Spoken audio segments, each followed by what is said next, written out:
So if you would please give her a warm, warm Dreamforce welcome. Welcome, Irina. Thank you very much, and welcome to Dreamforce. For those of you, if it's your first time, you're in for a treat. It's like drinking Kool-Aid from a fire hose. Welcome to Dreamforce. So the topic today is the last mile of uptime. I'm going to start by presenting our client that has approached us with some very unique problems, and then go into what exactly we have delivered for them. My name is Irina Miziolik. I work at NTT Group in the NTT Center Stands portion of it, and I'm the Vice President of Research and Development there. A few words about NTT Group in general. We have performed thousands of successful Salesforce integrations. We are one of the best for the satisfaction rating, 9.2, which is quite incredible for the ecosystem. We're known for our certifications. We were the first to achieve the technical architect certifications for Salesforce, and we still maintain 4 of those certificates on staff. We're platinum partners on 2 of the continents, the United States and Japan. And we, as a group, have amazing wealth of both experience as well as the financials.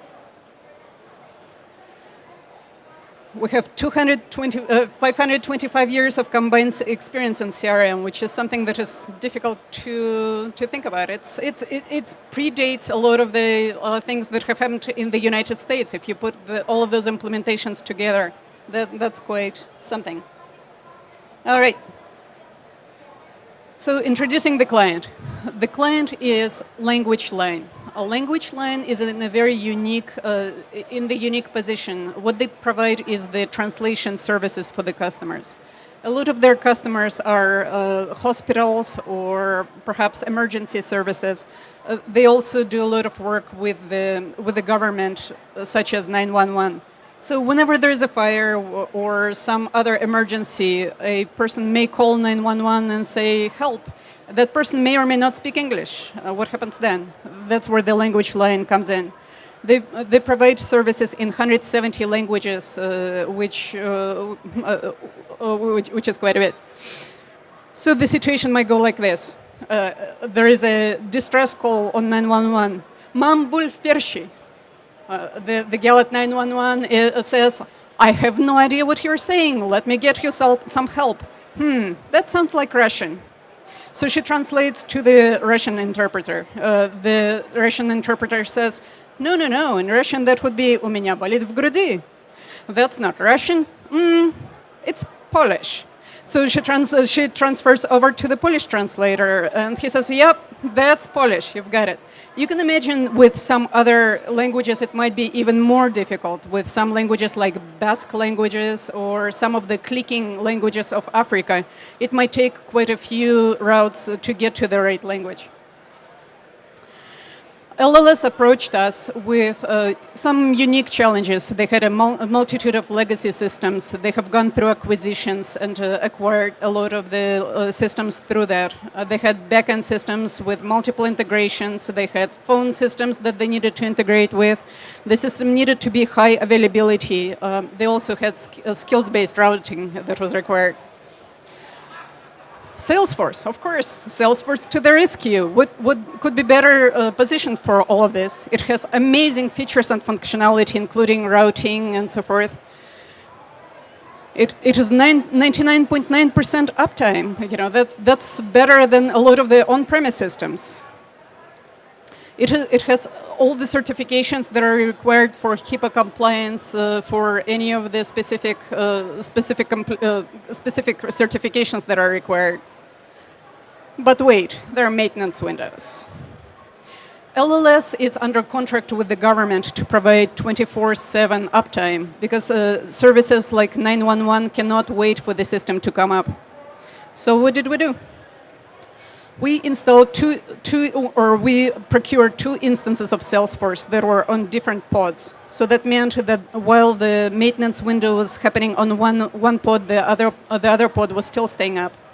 However, those two instances now had their own data. So we had to include some cast iron integration jobs in order to make sure the data is up to date in both systems. There were differences in the different systems. So since you have two instances of Salesforce up, you need to make sure that they're identical. We introduced Jenkins, which is continuous integration tool, to make sure that those stay in sync. And there is identity management, which is making sure that the person is known in one instance the same way as it is known in the other instance. I'm mostly going to talk about the first of this, the two instances of Salesforce, and I can definitely take questions about the other items. So here's the happy path. Normally, the person for language line is sitting at home. This is the final translator. This is the correct language translator. They're talking to a particular Salesforce instance, pod 1. The secondary instance is on a standby. It's not really doing anything. The only data that is flowing is from the primary to the secondary instance. That includes only reference data, call scripts, some of the lookup fields, things like that. What happens if the system goes down? The application that the person is running is constantly checking to make sure that this connection is live. The moment that it notices that the connection is live, it does what is known as a failover. Failover, it establishes an active connection with the secondary instance, and it will maintain that until the primary goes up. Once the primary is up, all the data that has been collected in the secondary instance will flow back into the primary org. So by creating a system like that, we're able to ensure that the data in both systems was correct.